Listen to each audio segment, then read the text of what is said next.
ഈ ക്ലീനർ രഹസ്യമായി കുറെ ക്യാഷ് എടുത്ത് കർട്ടനിൽ ഒട്ടിക്കുകയാണ്. വാതിലിന് പുറത്ത് ആരോ വരുന്നുണ്ടെന്ന് മനസ്സിലാക്കിയ ലേഡി കർട്ടൻ ഉടനെ അടച്ചു.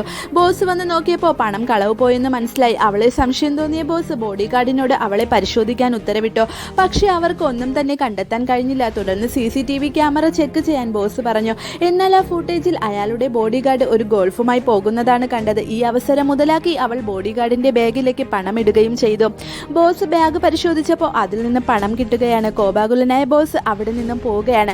പോകുന്നതിന് മുമ്പ് കർട്ടൻ അവൾ മനഃപൂർവ്വം ഡാമേജ് ആക്കുകയും ശരിയാക്കാനെന്ന മട്ടിൽ കർട്ടൻ അഴിച്ചുകൊണ്ട് പോവുകയും ചെയ്തു.